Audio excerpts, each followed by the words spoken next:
tenemos que dejarnos humillar por nadie y tenemos que pasar por encima de quien sea con tal de llegar a ese puesto, con tal de llegar a esa posición. Pero sin embargo después nos damos cuenta de que el reino de Dios funciona muchas veces al revés. La inmensa mayoría de las veces completamente opuesto al estilo, al modelo de vida que nosotros habíamos estado llevando a cabo antes de conocer al Señor, ¿verdad? Por eso qué hermoso es cuando hay personas que hacen cosas y no esperan un aplauso de nadie, no esperan un reconocimiento público de nadie, sino que el Señor que te ve en secreto es el que te recompensa en público. Así que detrás de toda recompensa pública siempre hay un trabajo en secreto. Eso es así, ¿verdad? No es tocar un botón y decir, bueno, yo llego, toco 3 botones, me aprendo 4 palabras y ya esto funciona. Permítame que les ponga un pequeño ejemplo. Estaba un día en casa, allí en Tenerife, y me llamó un pastor de Estados Unidos. Él se presentó, me dijo quién era, me dijo cómo se llamaba su iglesia, su ministerio, la denominación a la que pertenecía o sigue perteneciendo, y comenzó a hacerme preguntas muy extrañas. Por ejemplo, me preguntaba, ¿usted cuando va a hacer el devocional, cómo pone el micrófono? ¿Qué tipo de micrófono usa? Dígame el nombre del micrófono. Bueno, tengo varios, ¿no? Pero, bueno, se lo dije, ¿no? Y usted, por ejemplo, cuando va a ver el devocional, ¿qué cámara usa? Y preguntas así, ¿no? ¿Qué tipo de cable, qué tipo de micrófono, a dónde miro? Y yo digo, si usted supiera que de aquí para abajo muchas veces estoy con pantalón corto y descalzo, ¿verdad? Pero la gente no lo sabe, ¿no? Y cosas así, ¿no? Cosas como me he visto, cómo miro la cámara. Y hay un momento en el que yo le dije, espere un momento, hermano, discúlpeme que le haga una pausa. ¿Por qué me está preguntando todo esto? ¿Qué tiene que ver si uso una cámara así o asado, o un cable más largo o más corto? Dice, es que yo quiero hacer exactamente todo igual que como usted lo hace. Quiero comenzar a hacer devocionales todos los días y quiero hacerlo idéntico, idéntico, igual. Y yo le dije, pero hermano, discúlpeme, esto no funciona así. Esto no es así. Yo no tengo un método. Cuando dice, ¿qué método tienes? Es que no tengo método. Esto no es imitar, no es clonar, no es hacer lo que hace el otro, como muchas veces ha ocurrido, ¿no? Que se oye, llega a nuestros oídos que hay un mover de Dios en Corea. Y ahí se fueron todos a Corea y cuando volvieron orando como los coreanos y no se achinaron los ojos porque no pudieron. Después vino el mover de Colombia, todos iban a Colombia, aviones enteros de pastores, de obreros iban a Colombia, ¿no? Porque allá hay un método, hay una serie de personas que Dios los ha bendecido, que tienen unas iglesias gigantescas, que viven muy bien, con aviones, con jet privados, con no sé qué, y entonces querían importar el método. Después llegó la época de Toronto, aquel famoso movimiento de Toronto, ¿no? Donde había gente que ladraba como perro, y el otro ponía un huevo en la esquina de la iglesia, y el otro rugía como un león, y se fueron muchos a ese mover, ¿no? Otros después se fueron a Pensacola, aquel mover que hubo en la iglesia de Brownsville, allí en Pensacola, en Florida. Después otros se fueron a Argentina. Y recuerdo que una vez vino un pastor uno de los que fue de Canarias a Argentina, a ver el mover del Señor, aquel avivamiento tan grande que hubo en los años 90. Pues después cuando volvió a la iglesia, él era de allí canario, de toda la vida, sí, más canario que el gofio, como decimos en Canarias, ¿no? Y yo lo oía que decía, hermanos, vamos a orar. Y decía, escúchame, Satanás, salí de aquí. Y yo decía, ¿cómo que escúchame? Si nosotros los españoles no decimos escúchame. En español no existe el escúchame, es escúchame o escuchadme, ¿no? Salí, no se dice salí, se dice sal. Y yo le pregunté, digo, pero una pregunta, ¿el diablo qué pasa? ¿Que solamente entiende a los argentinos o qué? ¿Hay que hablarle en argentino a este? Si no, pero es que yo allí en Argentina vi, claro, lo viste allí, lo viste, mijo, porque allí tienen esa forma de hablar, pero nosotros no hablamos en esa forma de hablar. Y por otra parte, estar ahora viendo al diablo por todas partes, me parece sinceramente que por ahí no van los tiros, ahora tú verás lo que hace, ¿no? Entonces, hermanos queridos, ustedes no tienen que imitar a nadie. Ni tienen que orar como el pastor fulano de tal, ni tienen que predicar como menganito de tal, ni tienen que hacer los gestos y poner la plataforma como la puso fulanito para tener éxito. Es que a mí no me interesa tener éxito. A mí lo que me interesa es hacer la voluntad de Dios.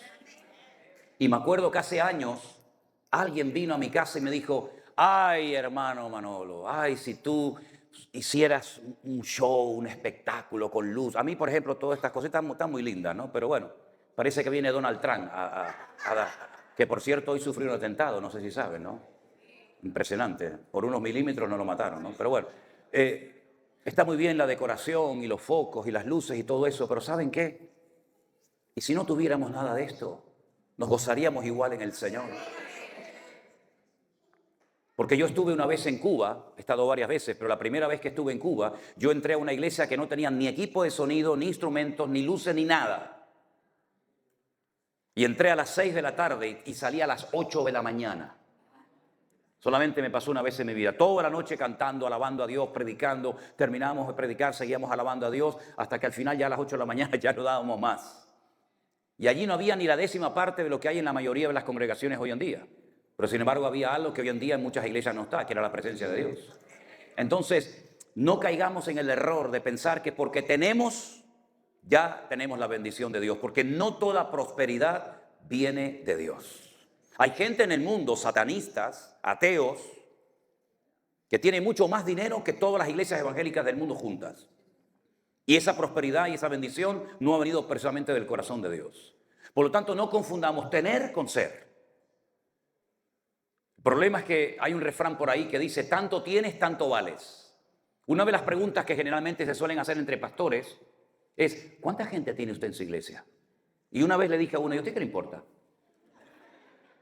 Parece como que, ay, tiene 1000, este es un tipo importante. Tiene 20, este no. ¿Pero qué estamos hablando, hermanos? Por un alma, el Señor movilizó a Felipe de un avivamiento espectacular en Samaria y se lo lleva al desierto para ganar a uno. Muchos quieren dejar lo pequeño para ser grandes, importantes y reconocidos. Sin embargo, es todo lo contrario.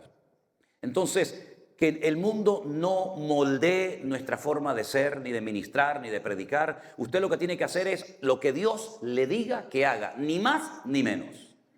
Ser fiel al Señor, gozarse en las cosas del Señor. Y si el pastor de la esquina tiene 5,000 y su iglesia tiene 20, gloria a Dios, yo bendigo al hermano y que el Señor le dé 5,000 o 20,000 personas más. No trabajar con miedo, porque hay gente que en el ministerio trabaja siempre con miedo. No vean en internet a este hombre, no vayan a esos cultos, no tengan contacto con nadie, porque tienen miedo a perder a la gente, como si la gente fuera de ellos. Hermano, vea lo que quiera, yo le puedo aconsejar, pero yo no soy el dueño de las almas. Yo no soy el dueño de las ovejas. Y ministrar y estar en la obra de Dios con miedo es terrible. No se puede vivir con miedo. Es que ahora hay una iglesia allí que está creciendo, la mía no crece. No vamos a contar nada, no vamos a decir nada para que la gente no compare. Hermanos, por favor. Tenemos que ser fieles en lo poco y gozarnos con los 10, con los 5. Yo estuve meses predicando a sillas vacías.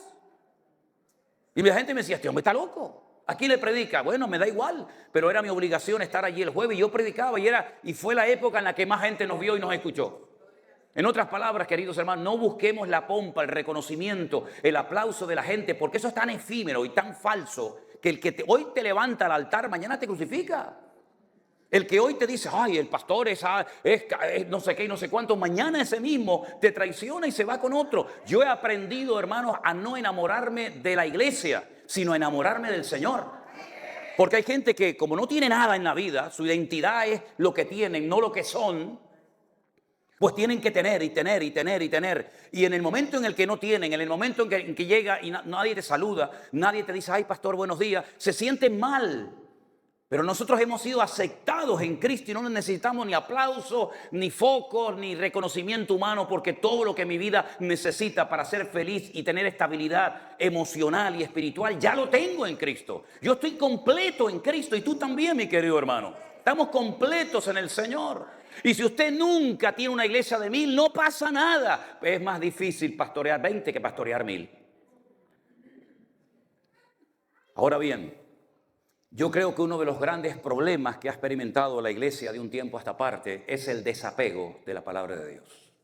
Yo me acuerdo que en mi época, cuando yo me convertí, todo creyente iba con la Biblia a la iglesia, todos los creyentes, todos. Sin embargo, yo veo en muchas congregaciones que ya muchos creyentes vienen sin la Biblia al culto.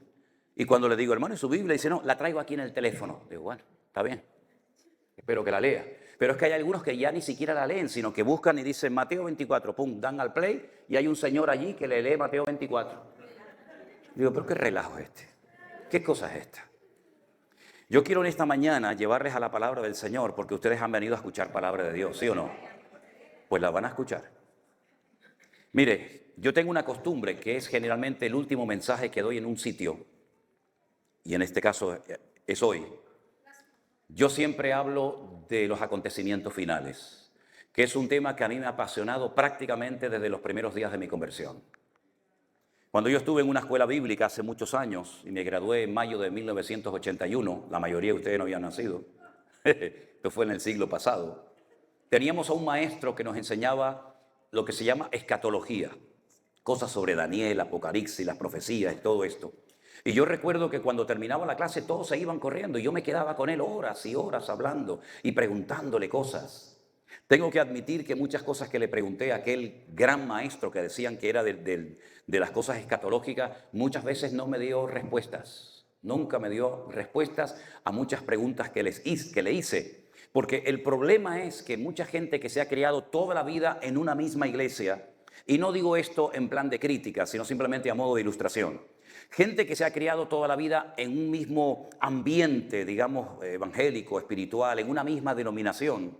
Muchas veces la gente cree cosas porque en su denominación o en su iglesia se ha enseñado eso, pero no han llegado a la conclusión de lo que predican por sí mismos, sino que en su denominación o en su iglesia hay como una especie de presión invisible que te impide salirte de la norma. ¿Por qué? Porque si dices, esto ya no es negro, esto es gris, cuidado que te llaman y te dicen, hermano, usted está enseñando cosas que nosotros no creemos. Y muchas veces me he encontrado con gente que en privado me dicen, yo estoy totalmente de acuerdo con esto, pero no lo puedo decir en mi iglesia porque si no me ponen en disciplina o me echan. Porque yo he notado que en la iglesia del Señor hay mucha gente valiente, pero también hay mucho cobarde. ¿Qué le parece? Y hay muchos pastores cobardes que tienen miedo de predicar de ciertas y determinadas cosas porque se le va la gente. Y como ellos dependen de la gente más que del Señor, hay que mimar y cuidar a la gente porque si se van diezmos, se van ofrendas. Y entonces, bueno, sabemos que está en desorden, pero no le vamos a decir nada, porque si no el padre, la madre, el primo, el tío y el sobrino agarran y se me van, y entonces a ver cómo pago el alquiler de la iglesia, a ver cómo llego ya a fin de mes y pago las facturas. Y hay mucha gente en el ministerio con temor, controlados por las circunstancias, en vez de controlados por el Espíritu de Dios. Y yo doy gracias al Señor que he llegado a un punto en mi vida, tanto personal como ministerial, en el que no necesito ni del aplauso ni del reconocimiento de nadie, sino que me limito a predicar la palabra de Dios al que le guste bien y al que no también. Es como las lentejas, ¿se acuerdan? ¿No quieres lentejas? Pues ¿cómo era? ¿Te las comes o las dejas? Y en mi época no es como hoy en día. En mi época mi padre decía, ¿no las quieres? No pasa nada. Guárdalas en la nevera, a la noche se las pones otra vez. No es como hoy en día que la mamá dice, ¿qué quieres comer, mi niño? Pollito, ¿no quieres pollito? ¿Quieres carnita? Y el niño come a la carta, es como si tuviera un hotel de 5 estrellas. En mi época no. Ponle las lentejas otra vez. Amigo, a los 3 días te comía las lentejas, hasta el plato de las lentejas te comía. Y encima decías qué ricas estaban las lentejas, mamá. Así que la palabra que yo voy a compartir con ustedes en esta mañana puede ser, no digo 100% que sea así, pero puede ser que su teología, su enseñanza denominacional o de la índole que sea, puede ser que a lo mejor choque, pero ¿por qué le ocultamos? Eso es una de las cosas que yo siempre le preguntaba a este maestro.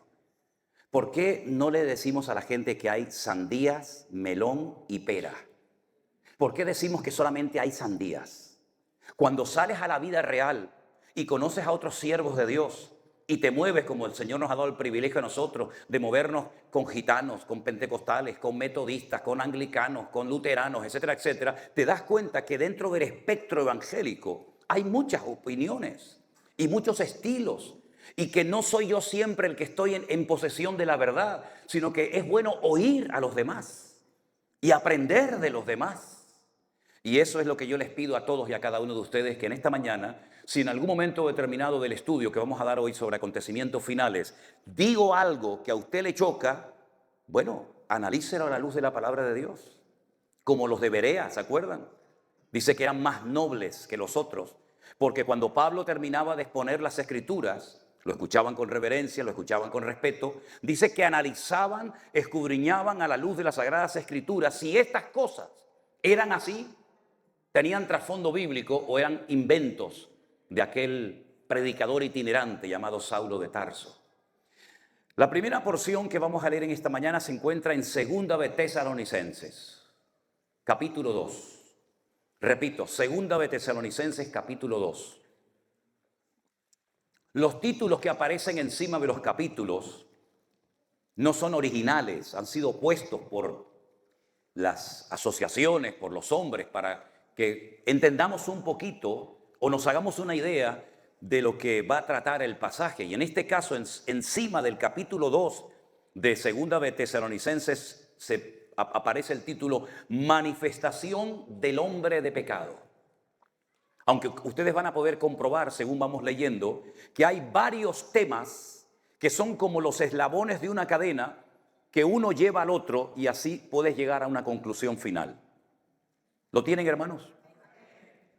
Con respecto a la venida de nuestro Señor Jesucristo y nuestra reunión con Él, os rogamos, hermanos, que no os dejéis mover fácilmente de vuestro modo de pensar, ni os conturbéis ni por espíritu, ni por palabra, ni por carta, como si fuera nuestra, en el sentido de que el día del Señor está cerca.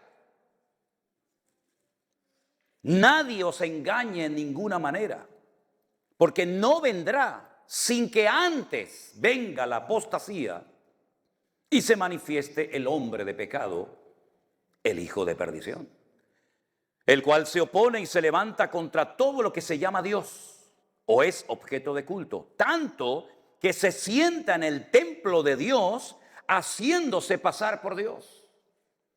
¿No os acordáis que cuando yo estaba todavía con vosotros os decía esto? Ahora vosotros sabéis lo que lo detiene, a fin de que a su debido tiempo se manifieste. Porque ya está en acción el misterio de la iniquidad. Solo que hay quien al presente lo detiene, hasta que él a su vez sea quitado de medio. Y entonces se manifestará aquel inicuo a quien el Señor matará con el espíritu de su boca y destruirá con el resplandor de su venida.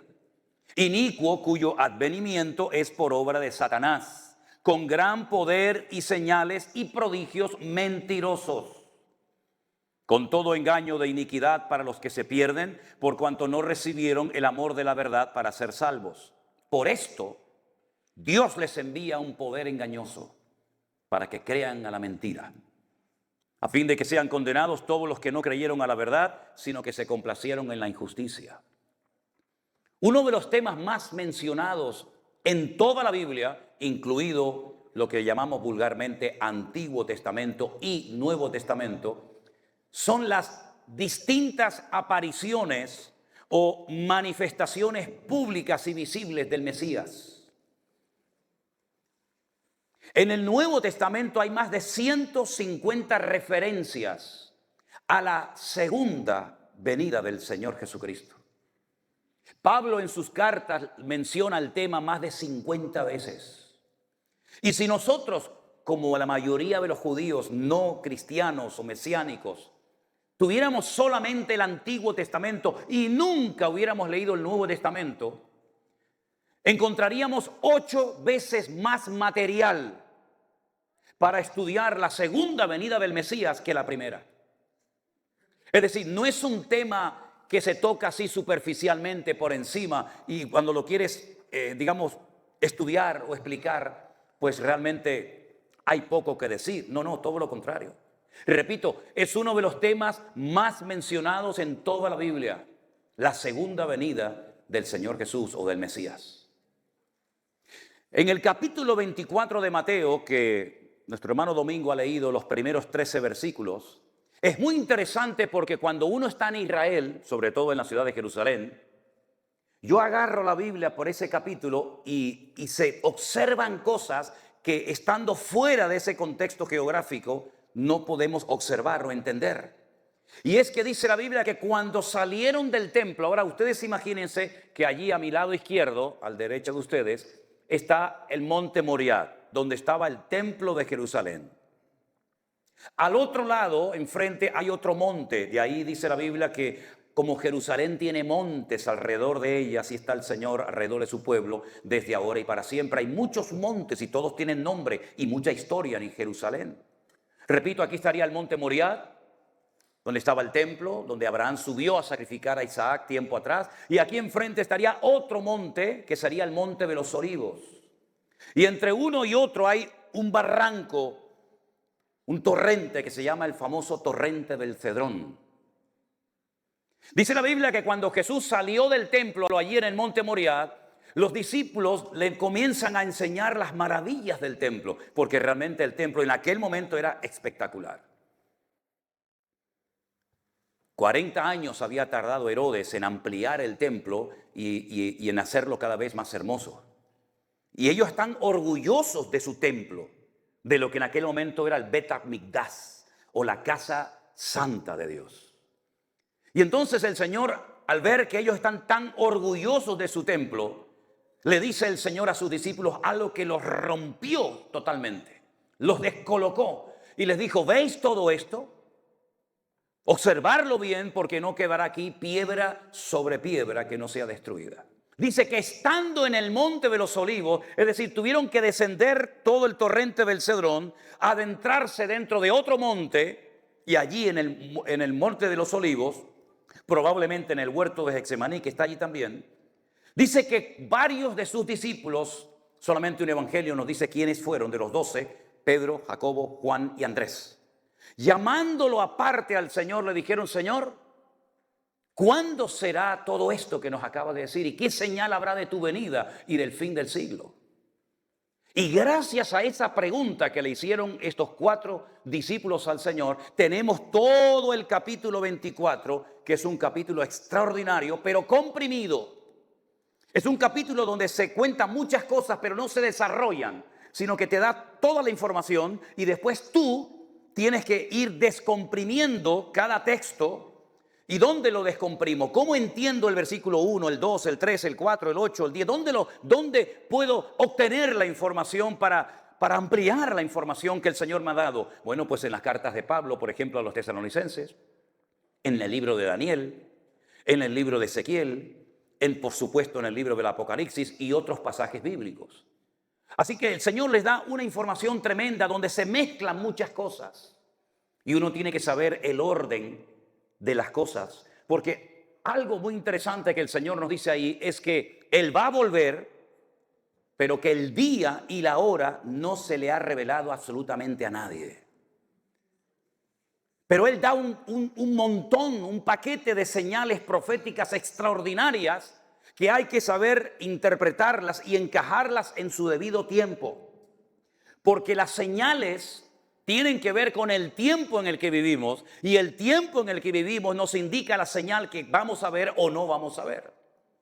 Por ejemplo, haciendo un paréntesis, el Señor Jesucristo, cuando era siempre presionado por los judíos diciéndole: haznos una señal, haznos algo que nos convenza, haznos algo, un truco de magia, haznos algo que por fin digamos: este es el verdadero Mesías. El Señor Jesucristo le dijo a esos judíos de su época: ustedes pertenecen a una generación perversa y maligna que siempre están buscando señales. Y ustedes solamente van a ver una sola señal. Ustedes van a ver la señal del profeta Jonás. Y la explica. Y les dice: así como Jonás estuvo en el vientre de la tierra en el vientre del enorme pez 3 días y 3 noches, así estará el Hijo del Hombre 3 días y 3 noches en el vientre de la tierra. Esa fue una señal para la generación de Jesús, pero no es para nosotros. Nosotros no vamos a ver la crucifixión, la resurrección y la ascensión de Cristo, porque eso forma parte de la historia. Nosotros no vamos a ver el diluvio que vio Noé. Nosotros no vamos a ver las tremendas victorias que obtuvo el rey David por la unción que el Señor le había dado para obtener victoria sobre sus enemigos. Pero sí tenemos que saber cuáles son las señales que nosotros vamos a ver. Porque cuando veamos esas señales, podemos discernir y podemos saber en qué momento de la historia nos encontramos. Amén. El capítulo 2 de Segunda de Tesalonicenses que yo he leído en esta mañana, parte del capítulo hasta el verso 12, repito, es como los eslabones de una cadena, que un versículo te da una pequeña información, el siguiente te la amplía, pero necesitas el siguiente para seguir ampliando la información y el conocimiento. El capítulo comienza diciendo que con respecto a la venida de nuestro Señor Jesucristo, ahora aquí hay que pararnos para entender lo siguiente. ¿A qué venida está haciendo referencia el apóstol Pablo? Porque la Biblia habla de dos, de una primera venida como siervo sufriente, como cordero que fue llevado al matadero y no abrió su boca y enmudeció, ¿verdad? Y delante de sus trasquiladores no se le hizo justicia, etcétera, etcétera. Y de una segunda venida como el león de la tribu de Judá, como rey triunfante y glorioso, para establecer su reino. Ya él había hecho referencia al reino. Ningún profeta jamás había hablado del reino de Dios, nunca. Pero el primer mensaje de Cristo fue: arrepentíos, porque el reino de los cielos se ha acercado, no se ha establecido, pero se ha acercado a vosotros. Ya que ustedes no se acercan al gobierno de mi Padre, el gobierno de mi Padre ha decidido descender y acercarse a vosotros. Y para formar parte de ese reino, ustedes tienen que arrepentirse, convertirse, ¿verdad? Y aprender a vivir y a comportarse en ese reino. Y la constitución de ese reino, las normas, el patrón de conducta de ese reino, la constitución está en Mateo 5, 6 y 7, que es el famoso Sermón del Monte, ¿verdad? Pero la Biblia habla de que no solamente el reino, el gobierno de Dios, del cual salió Adán y Eva, se iba a acercar a la humanidad, sino que se iba a establecer en un momento determinado, en un punto concreto del mundo, que es la ciudad santa de Jerusalén. Ahora bien, cuando Pablo dice con respecto a la venida del Señor Jesucristo, él utiliza una palabra diferente para diferenciar la primera de la segunda venida. Cada vez que usted lea en el texto griego la palabra epifanía, usted está viendo información sobre la primera venida del Señor. La epifanía es la primera venida de Cristo. Pero él emplea la palabra parousia, que es una palabra que solamente se emplea en las cartas de Pablo para hacer referencia a la segunda venida del Señor Jesucristo. Por lo tanto, con esta información podríamos leer otra vez el versículo de la siguiente manera: con respecto a la segunda venida, ¿me explico? Con respecto a la segunda venida de nuestro Señor Jesucristo y nuestra reunión con Él, y ahí viene la información. Es decir, no está hablando de la primera, está hablando de la segunda venida del Señor. Entonces dice Pablo: hermanos queridos, con respecto a la venida del Señor Jesucristo, ustedes no pueden permitir que nadie les engañe. Y es curioso notar que cuando el Señor Jesucristo responde a la pregunta de los discípulos en el Monte de los Olivos acerca de qué señal habrá de tu venida y del fin del siglo, comienza diciendo: mirad que nadie os engañe. Y ahora Pablo dice lo mismo: mirad que nadie os engañe. Lo cual quiere decir que hay creyentes que son propensos a ser engañados. Y podemos correr el riesgo de ser engañados si no tenemos una buena base y un fundamento bíblico. No, yo soy cristiano, sí, pero eso no significa que usted no pueda ser manipulado, engañado, etcétera, etcétera. La única manera de no ser engañados y de no ser arrastrados por la corriente de este mundo ni por falsas doctrinas que vendrán y se introducirán encubiertamente en las congregaciones es conociendo las Sagradas Escrituras. Porque Pablo le dijo a Timoteo, que era un pastor de la ciudad de Éfeso: el Espíritu dice claramente que en los postreros días algunos apostatarán de la fe, escuchando a espíritus engañadores, ¿verdad? Por lo tanto, el riesgo siempre está ahí. Mirad que nadie os engañe. El mismo Señor Jesucristo dice: mirad que nadie os engañe, porque vendrán muchos Cristos y predicarán y harán señales y milagros y prodigios. La palabra Cristo no es un nombre. La palabra Cristo es un título. La palabra Cristo viene de la palabra hebrea Mashiach, que significa ungido. Cuando se dice es que Saúl es el ungido del Señor, si usted supiera leer hebreo, dice Saúl es el Mesías del Señor. Es el Mashiach, porque ungido es Mesías y Mesías es ungido. Cada vez que aparece la palabra ungido es la misma palabra que se utilizó para decir en el Nuevo Testamento Cristo. Valga la redundancia, nuestro Señor Jesucristo no se llamaba Cristo. Se llamaba Yeshua HaMashiach. El Cristo, el ungido, se llama Yeshua, que es el que salva. Por lo tanto, cuando el Señor dice, vendrán muchos Cristos, está diciendo, cuidado porque aparecerán en el horizonte muchos falsos ungidos. ¿Y cuántos falsos ungidos y cuántas falsas unciones se han introducido en las congregaciones? Creyendo que es el mover de Dios, resulta que no tiene nada que ver con el mover de Dios. Tal vez es una histeria colectiva, tal vez es una manipulación del ambiente o de las emociones, llámalo usted como quiera. Pero Pablo dice, mirad que nadie os engañe, exactamente lo mismo que dijo el Señor, porque el Señor no va a venir hasta que se manifieste el hombre de pecado o el hijo de perdición. Ahora, usted va a notar en la Biblia que hay lugares, personas que tienen muchos nombres. Por ejemplo, en la Biblia hay 70, no se los voy a decir todos, pero usted va a notar que la única ciudad del mundo que tiene 70 nombres diferentes es la ciudad de Jerusalén. Y todos están en la Biblia. ¿Por qué 70 nombres para una ciudad? Nueva York es Nueva York. Ámsterdam es Ámsterdam, ¿no? Madrid es Madrid. ¿Por qué la Biblia da 70 nombres diferentes para una misma ciudad? Bueno, porque cada uno de esos nombres te da una enseñanza o una información sobre el aspecto espiritual de la ciudad. Porque, por ejemplo, a Dios se le llama Elohim, se le llama Adonai, se le llama Yahvé, se le llama Rafa y tantos nombres, es el mismo Dios. ¿Por qué al Señor Jesucristo se le llama Alfa y Omega, Príncipe de Paz, Cordero de Dios, ¿verdad? Alfa y Omega, bueno, ya lo he dicho, ¿verdad? ¿Por qué se le da tantos nombres? Para que conozcamos la esencia del Mesías. ¿Por qué al Espíritu Santo se le llama Espíritu de vida, Espíritu de adopción, Consolador, Espíritu de verdad? ¿Por qué tantos nombres? Bueno, porque en cada uno de esos nombres se nos da una información. Con el anticristo o este personaje político siniestro que ha de aparecer en los últimos tiempos, que se va a levantar de aquí del continente nuestro, se le llama cuerno pequeño, hijo de pecado, hijo de perdición, hombre de pecado, inicuo, anticristo. Y hay un montón de nombres para definir a la misma persona. Y cada uno de esos nombres te revela algo de su esencia o de su naturaleza, ¿verdad? El Señor Jesucristo dice que tiene que venir, pero no va a aparecer hasta que se manifieste el hombre de pecado o el hijo de perdición. Miren, vamos a hacer una prueba. Me la voy a jugar. Me la voy a jugar para los que me están mirando con lupa y diciendo, voy a ver por dónde va este hombre.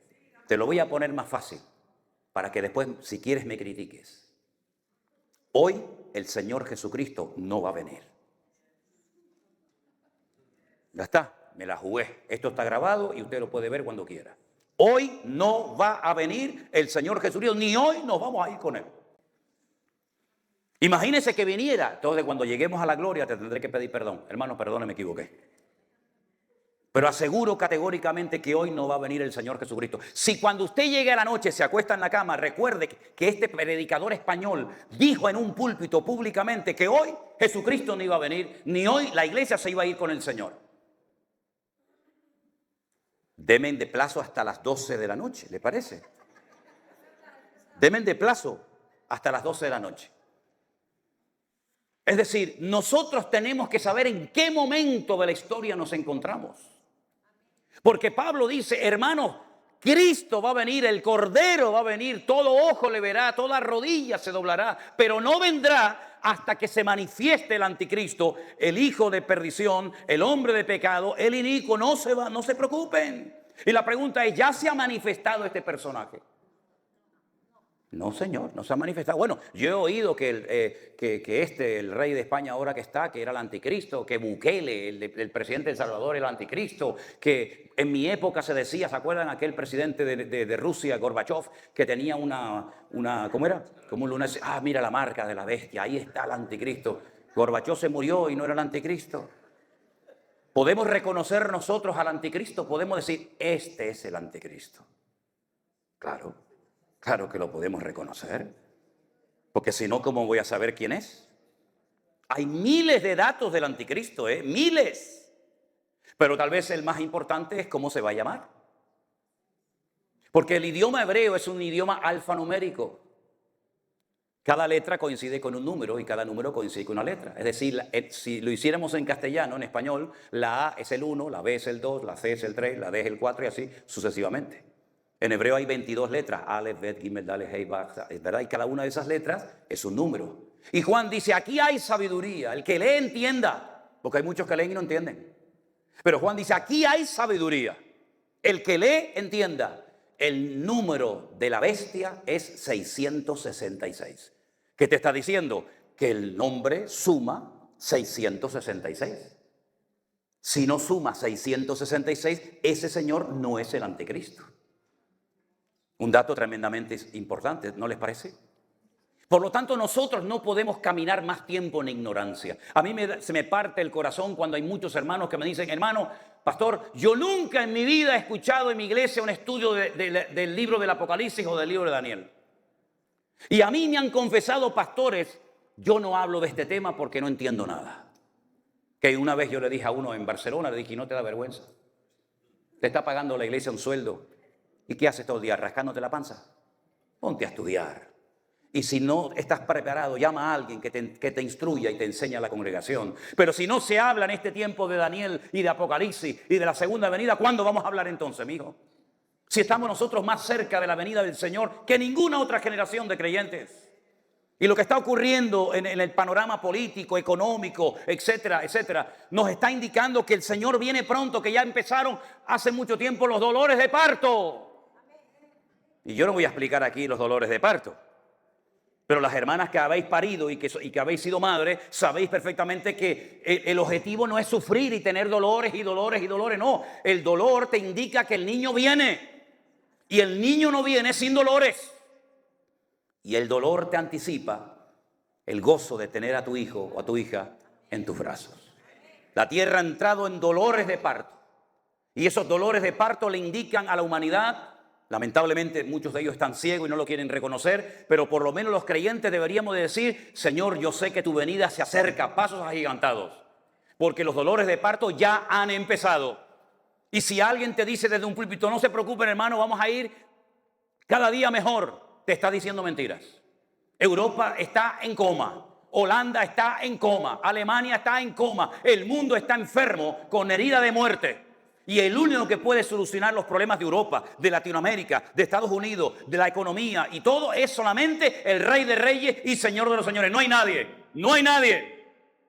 Me da igual si es de la derecha, de la ultraderecha, de la izquierda o de la ultraizquierda, de arriba. Me da exactamente igual. No hay nadie en su ceguera capaz de guiar a otros ciegos por el buen camino. Venid a mí los que estáis trabajados y cargados, que yo os haré descansar. Pero ¿qué es lo que hace este personaje siniestro llamado el anticristo? Dicho sea de paso, el único que lo llama anticristo es Juan. Nadie lo llama anticristo, solamente el apóstol Juan. La Biblia nos enseña que este personaje cuando se presenta en la escena política, porque es un político, no es un predicador, es un político que tendrá una capacidad económica, militar, tremenda, como ningún otro en la historia. El eslogan de su campaña será, os vengo a ofrecer lo que no tienen, paz y seguridad. Porque habiendo paz, estamos seguros. Y si estamos seguros, es porque tenemos paz. Puede ofrecer el hombre de pecado, el inicuo, puede ofrecer el hijo de perdición, puede ofrecer el anticristo paz. El único que puede ofrecer paz es el que dijo, mi paz os dejo, mi paz os doy. Pero la gente estará tan desesperada, el mundo será un caos tan terrible que venga quien venga, si es de izquierda, de derecha, cristiano, musulmán, homosexual, heterosexual o lo que sea, van a decir, por fin llegó al que estábamos esperando. Pero él no va a estar solo, aunque aquí Pablo no lo dice, tenemos que ir a otros libros que nos complementan la información y nos dice que el anticristo también tendrá un aliado. Digamos como un ayudante, por decirlo de alguna manera, que será el que se va a encargar de todos los aspectos espirituales o religiosos. Y la Biblia lo llama el falso predicador o el falso profeta, el falso exponente del evangelio.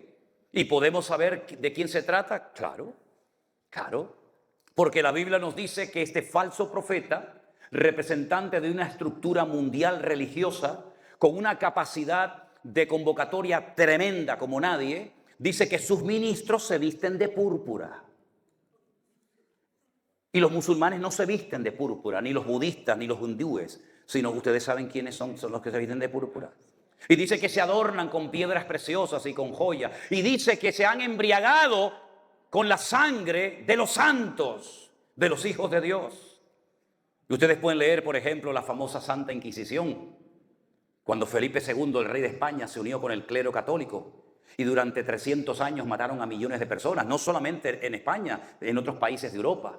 Incluso fueron a México, y fueron a Perú, y fueron a otros países de Latinoamérica, ¿verdad? Y el que no besaba la cruz, pues ya sabe lo que te esperaba.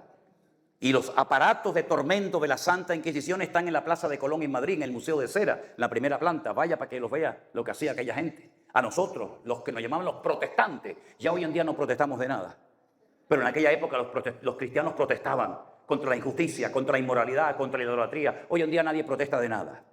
Pero en aquella época éramos una amenaza. ¿Por qué? Porque decíamos que la palabra de Dios es viva y eficaz y es la que transforma los corazones, y que solamente la sangre de Jesucristo perdona pecado, y que solamente el justo por la fe vivirá, no por las obras. Y en aquellos tiempos nos quemaban y nos torturaban, y en España quemaron a cantidad de gente. Y esta Biblia que usted, mi hermano latino, que habla español, tiene en su mano, está bañada en sangre, porque esta Biblia la tradujo un cura español llamado Casidoro de Reina en Sevilla, cuando tuvo que salir corriendo a Suiza, a Alemania y a otros lugares para poder traducir la palabra de los textos originales hebreo y griego al castellano, porque eran los únicos que sabían leer. La gente no sabía leer y escribir, en analfabetos, ¿verdad?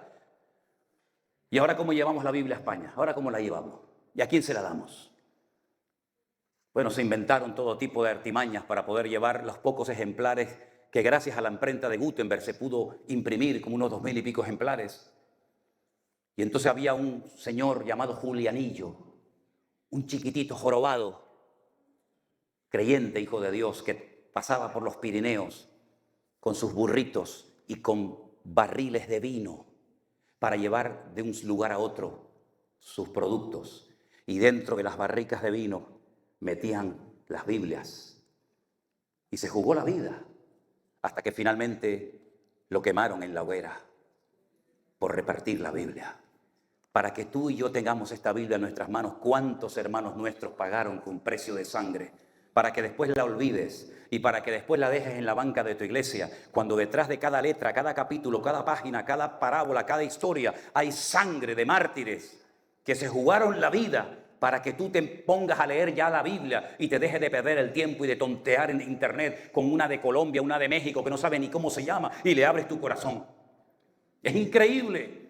Entonces, por lo tanto, si usted quiere saber en qué tiempo de la historia te encuentras, métase en la página de la palabra de Dios, porque la Biblia dice: Cristo, hermanos, va a venir, pero no va a venir tranquilo, no se pongan nerviosos, no se perturben, porque hasta que no se manifieste el anticristo, el hijo de pecado, no va a venir el Señor. Y no solamente eso, sino que se tiene que manifestar la apostasía. ¿Y qué es la apostasía? La apostasía es la anarquía espiritual, la pérdida de valores. Ya todo es relativo, nada es absoluto. Si a ti te apetece, si a ti te agrada casarte con tu gallina, pues te casas con la gallina, no pasa nada. Eso es ser moderno, eso es ser europeo. Pero eso de respetar al padre y a la madre, no. En la época nuestra, cuando los adultos hablaban, los niños se callaban. Oye, es al revés. Cuando el niño habla, los abuelos se tienen que callar porque está hablando el niño, ¿verdad? En nuestra época, nuestros padres nos miraban, ¿sí o no? Los que ya tenemos una cierta edad, ¿sí o no? ¿Se acuerdan ustedes de aquella mirada?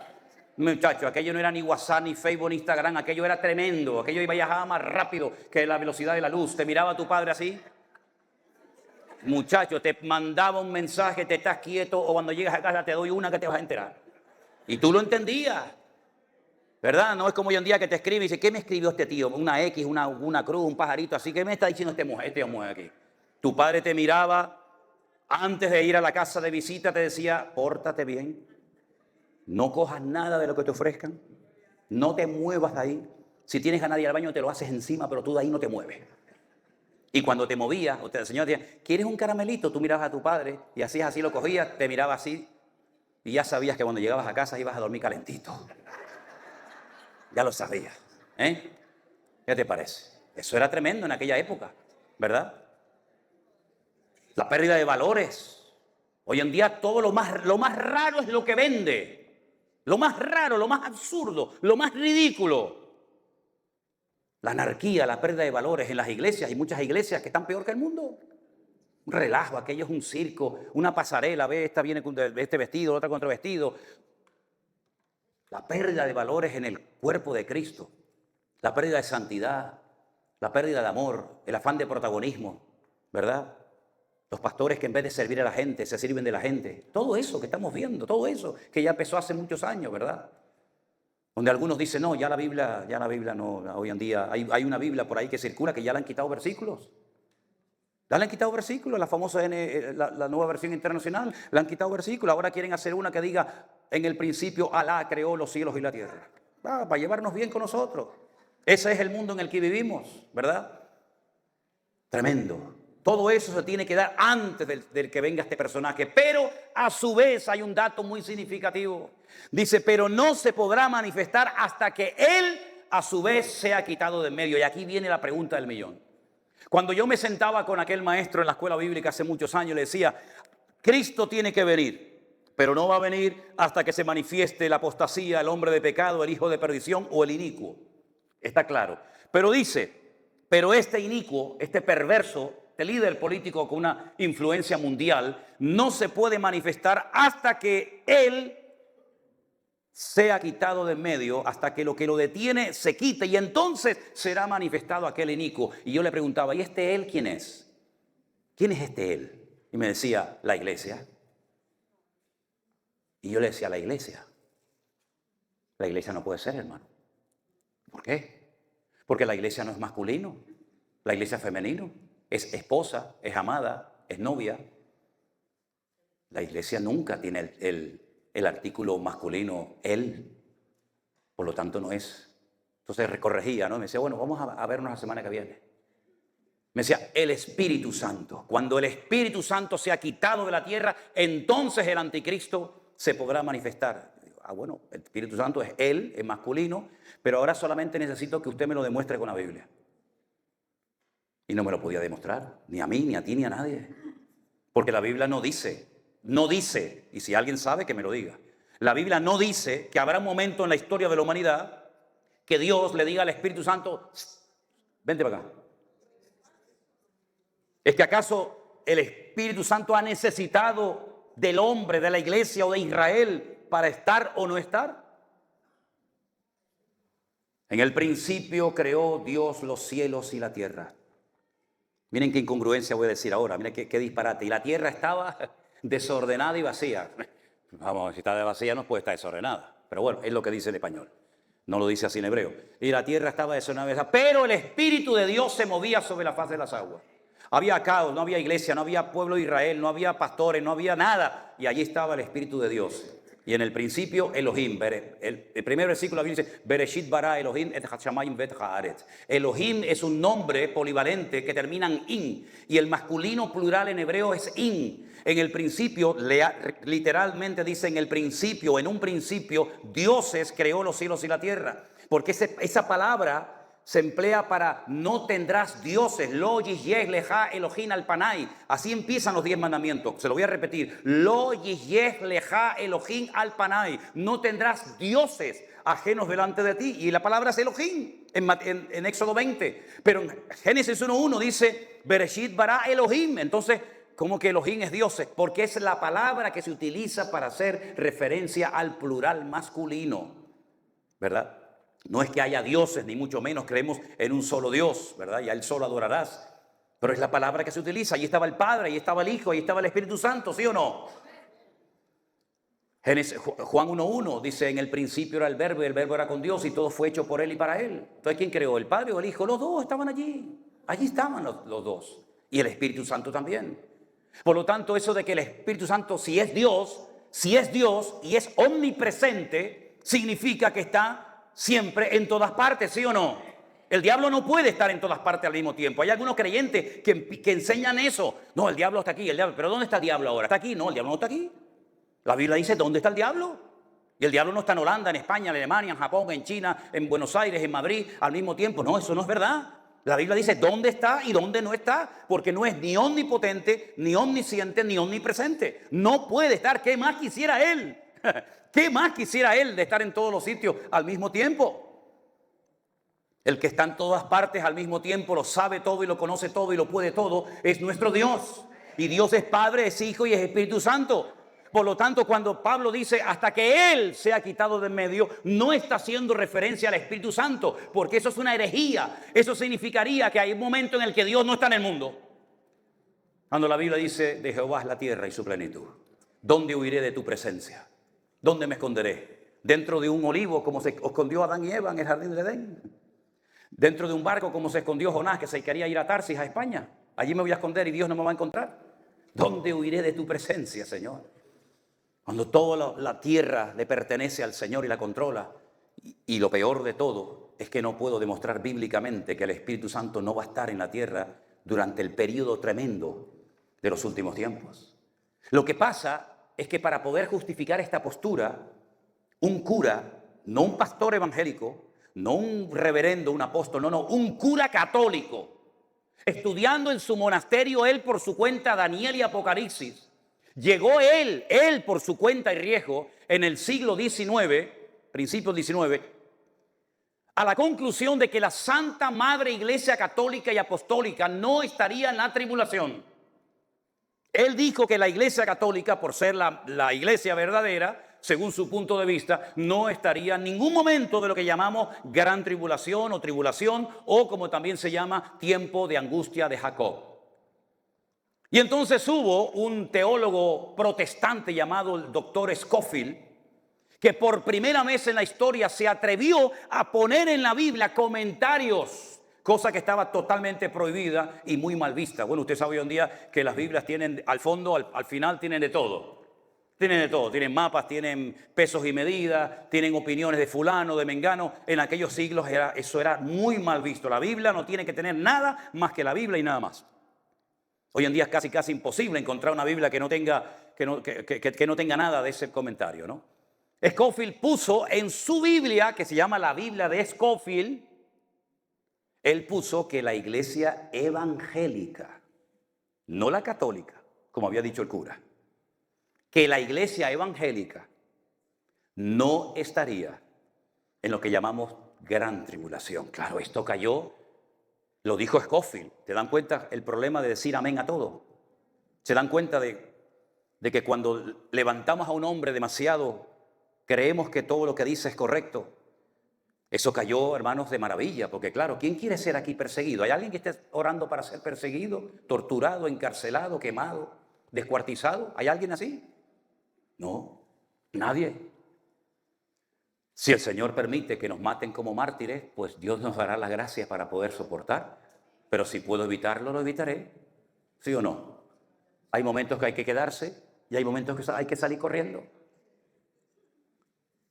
Pero claro, sentó muy bien dentro del círculo evangélico decir, mira, el señor Scofield, wow, que es un gran teólogo, dice en su Biblia que la iglesia no pasará por la gran tribulación. Y esto cayó también en muchas denominaciones, que hasta el día de hoy en muchas iglesias, como se te ocurra decir a ti, que la iglesia puede ser que esté en una parte de la tribulación, te excomulgan o te ponen en disciplina.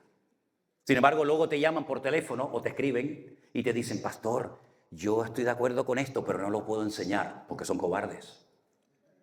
Porque son cobardes y tienen miedo a perder el sueldo. Tienen miedo a perder el puesto. ¿Quién es este él? Si no es la iglesia, porque es femenina. Si no es el Espíritu Santo. Si no es como alguien dijo el Imperio Romano. ¿Quién es este él? Porque Pablo, mira lo que dice aquí. Dice, vosotros sabéis lo que lo detiene. Versículo 7. Ya está en acción el misterio de la iniquidad, solo que hay quien al presente lo detiene hasta que él a su vez se ha quitado de medio. Pero vosotros sabéis lo que lo detiene. ¿Cómo es posible que gente que llevaba 3 semanas de convertido ya sabían? Y hay pastores y hay creyentes que llevan toda la vida en la iglesia y no saben responder a esta pregunta. El lugar donde más tiempo Pablo estuvo ministrando fue en Éfeso, después en Corinto. Pero donde menos tiempo estuvo, porque tuvo que salir corriendo, fue en Tesalónica. Y miren el nivel, fíjense el nivel de enseñanza que daba Pablo a los tesalonicenses, que les habla de temas que hoy en día algunos dicen, mi mamá, yo no me entero de nada, yo no sé nada de este tema. Ellos sabían incluso que estaba deteniendo la manifestación del anticristo. Lo sabían. Pero yo le voy a decir lo que dice la palabra de Dios. ¿Están de acuerdo? Vengan conmigo al Antiguo Testamento. A lo mejor muchos de ustedes ya esto lo saben. A lo mejor otros dicen, yo no había oído esto en mi vida. Bueno, pues está bien, así aprendió algo. En el libro de Daniel, que es el Apocalipsis del Antiguo Testamento, el libro de Daniel es el Apocalipsis del Antiguo Testamento. De hecho, hay cosas que para poder entenderlas del Apocalipsis hay que entender el libro de Daniel. Y hay cosas que para entender del libro de Daniel tienes que leer el libro del Apocalipsis. Ambos se complementan, ¿verdad? En Daniel capítulo 12, titulado El tiempo del fin, dice lo siguiente. Daniel 12:1. En aquel tiempo se levantará, kun es levantarse, quitarse, desplazarse, moverse. En aquel tiempo se levantará Miguel, el gran príncipe que está de parte de los hijos de tu pueblo.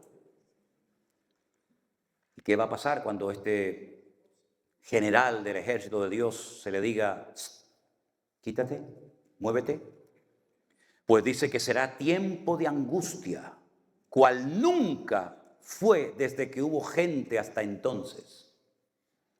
Pero en aquel tiempo será libertado tu pueblo y todos los que se hallen escritos en el libro. Muchos de los que duermen en el polvo de la tierra, de los muertos, serán despertados, unos para vida eterna y otros para vergüenza y confusión perpetua. Los entendidos resplandecerán como el resplandor del firmamento, y los que enseñan la justicia a la multitud como las estrellas a perpetua eternidad. Pero tú, Daniel, cierra las palabras y sella el libro hasta el tiempo del fin. ¿Cómo se te quedó el cuerpo, hermano? No cabe la menor duda de que el pueblo de Israel tiene sobre ellos una protección sobrenatural. Si no, sería imposible que ese pueblo todavía esté ahí y que exista. Imposible. Es un pueblo que no llega ni al 0,01%, ni de territorio ni de población mundial. Pero todos los días se habla en televisión de esa gente, de ese pueblo. Que si una guerra, que si atacaron, que si no atacaron, que si esto, que si aquello. Cientos de millones de árabes darían lo que fuera ahora mismo por destruir a ese pueblo. De hecho, en la mayoría de las constituciones de los países limítrofes, países que les rodean y de grupos terroristas, ¿verdad? En su carta magna dice que su objetivo es la destrucción y aniquilación del Estado de Israel. Lo intentaron los babilónicos, lo intentaron los medos persas, lo intentaron los griegos, lo intentaron los romanos, lo intentaron los cruzados, lo intentó Adolf Hitler en la Segunda Guerra Mundial, lo intentó todo el mundo y todos los que intentaron destruirlo desaparecieron. No queda rastro de ellos. Y ellos siguen ahí, su bandera, con su himno, con sus tradiciones, con su menorá, con su talid, con sus costumbres, ahí siguen. ¿Qué es lo que hace que este pueblo sea indestructible? Nadie puede con ellos. Desde que entraron en la época moderna, en 1947-48, que David Ben Gurión declaró la libertad del Estado moderno de Israel, han tenido 8 guerras. 8 guerras. Le han atacado por tierra, por mar, por aire, por la izquierda, por la derecha, por arriba, por abajo, por dentro. Y cada vez que hay guerra, pierden territorio los enemigos y siguen estando ellos ahí. Pero ¿qué es lo que tiene esta gente? ¿Qué es lo que tiene? Que a veces lanzan un cohete hacia allí y se da la vuelta y cae en territorio enemigo. ¿Qué es lo que hizo que en la guerra de los 6 días, subiendo los poquitos tanques de guerra israelíes por los altos del Golán, llegaran arriba y se encontraran con centenares de tanques de combate armados hasta los dientes de los sirios y de los árabes, y de repente estos muchachos desde su tanque observaran que levantaban la tapa y salían corriendo y dejaban los tanques encendidos, los motores arrancados con todo el armamento dentro? Y dicen, ¿pero qué hacen? Pues si somos 4 y ellos son 1000, ¿por qué no nos destruyen? Y años más tarde, alguien contó, decir, ¿cómo nos vamos a huir? ¿Cómo nos vamos a huir? Si cuando ustedes subían por la montaña, una mano gigante les iban cubriendo y amparando. ¿Cómo no vamos a huir si el que pelea contra ustedes pelea contra el Dios de Abraham, de Isaac y de Jacob? Es increíble, es increíble. Tiempo de angustia de Jacob, sí, mucho. Ahora Israel está como nunca la he visto. Llevo 22 años viajando todos los años, 2, 3, 4 veces a Israel. Y nunca he visto a Israel tan sacudida y tan dividida como está. Pero no podrá ser destruida por un motivo fundamental. Porque el que destruye a Israel demuestra o que Dios no existe o que Dios es un mentiroso. Porque Dios dice, no lo hago por vosotros, yo no lo hago por ustedes, que son los mejores de la tierra, no, lo hago por mí, lo hago por mi nombre. Porque Dios se ha empeñado, Dios ha dado su palabra y ha jurado por sí mismo que nadie podrá destruir a ese pueblo. Sacudido por aquí, por todo lo que ustedes quieran, hasta la altura de los frenos de los caballos llegará en el valle de Megido, en la batalla de Armagedón. Y estarán meses y meses enterrando muertos y años quemando armamento. Pero no podrán ser destruidos nunca, porque el que destruye a Israel es como el que destruye a Dios. Y es una guerra con una connotación espiritual tremenda. ¿Quién puede más, este Dios o este Dios? ¿Saben cuántos cohetes han caído o han lanzado desde la franja de Gaza a Israel? ¿Saben cuántos cohetes están lanzando ahora mismo desde el norte contra Israel? Pero tan difícil es destruir a esta gente, tan complicado es destruirlos. No es que sean invencibles humanamente hablando, es que Dios ha empeñado su nombre y su palabra. Y esa es la pura realidad. Ahora llegará un momento cuando se pondrán las cosas muy complicadas. Muy complicadas. Cuando Estados Unidos le diga, ahí te quedas, amigo. Y cuando Europa, que ya lo ha hecho, porque no hay un continente más cobarde y más traidor que el de Europa, que hoy se pelean y mañana se van a comer juntos. Terrible, terrible, ¿no? Cuando Israel se vea sola y está siendo atacada por todas partes y las legiones, las hordas del anticristo vayan contra la ciudad de Jerusalén, apoyados desde el norte por Rusia, por China, por los países árabes y también por Europa. Y vayan más de 100 millones de personas a pelear contra Israel para tomar la ciudad del gran rey, la ciudad de Jerusalén. Dice la Biblia que tendrán que levantar su mirada al cielo. Porque el arca de Noé solamente tenía una ventana, mi hermano. No era como esos barcos que tienen ventanitas por babor y estribor, sino solamente tenían una ventana y estaba arriba. Era la única dirección a la que podían mirar, al Altísimo. Si habéis resucitado con Cristo, poner la mira en las cosas de arriba, no en las de la tierra. ¿Verdad?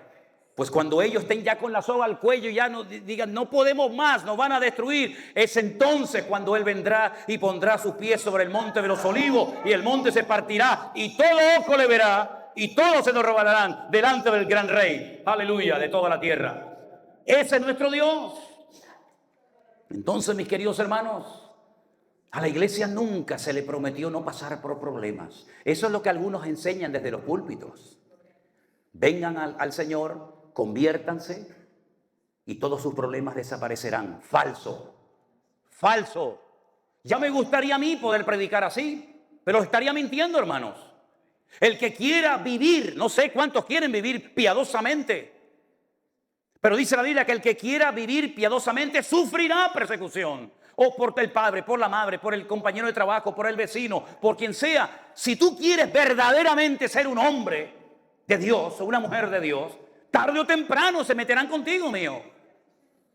No seas un cristiano espía. No, nadie sabe en el trabajo que soy cristiano.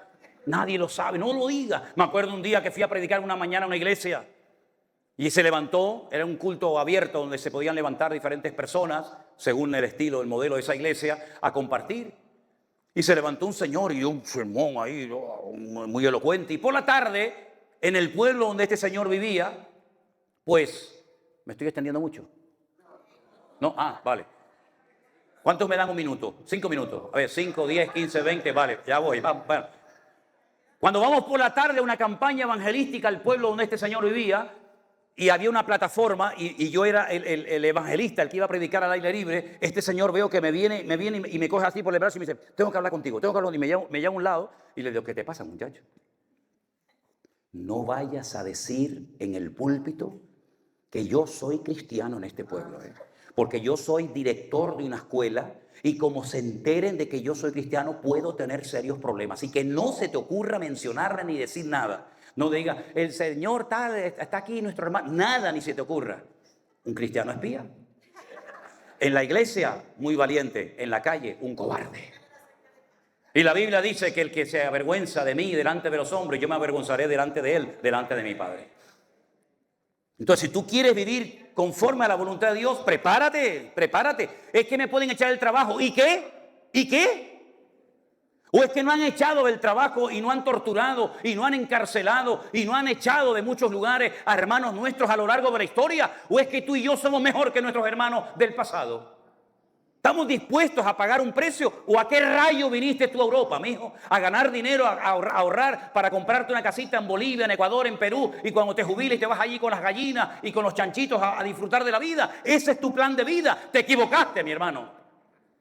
Nosotros ya no tenemos plan personal ni agenda. Nuestra agenda, nuestra vida la dirige el Rey de Reyes y el Señor de los Señores, mi hermano.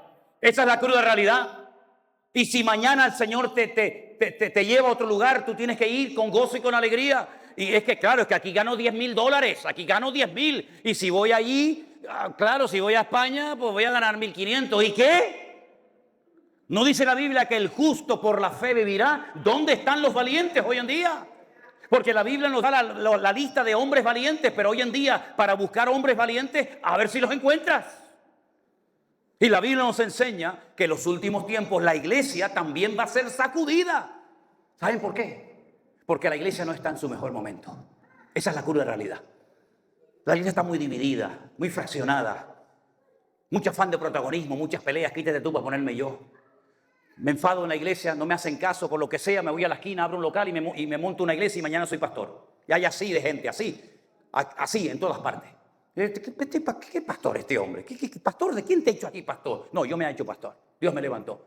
Como se me acercó una vez una a mí en la iglesia y me dice, pastor, vengo a darte un dato, una información. Digo, ¿qué pasó? Me dice, anoche estaba orando y el Señor me dijo que soy pastor y profeta. Y yo le dije, muy bien, me parece muy bien. ¿Y ahora qué quieres? ¿Qué quieres ahora? No, yo como soy pastor y profeta, voy a abrirme mi propia iglesia. Y la abrió. Y así nos va.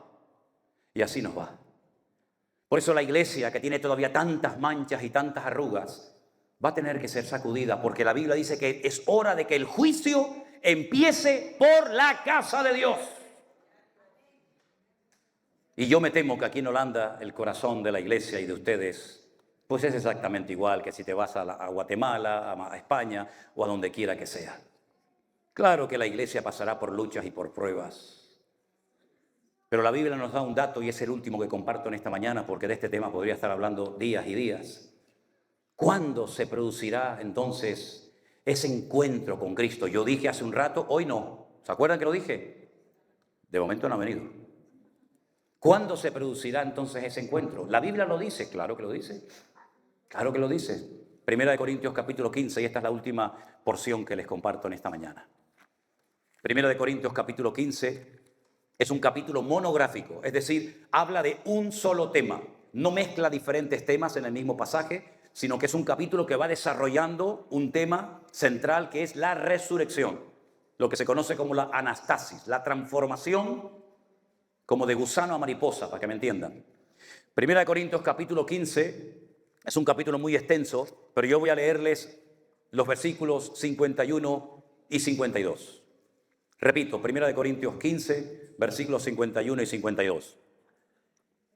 Dice la palabra del Señor así: He aquí os digo un misterio, algo que no se ha contado nunca. Eso es la palabra misterio, un secreto. Yo voy a revelarles un secreto, y es el siguiente: no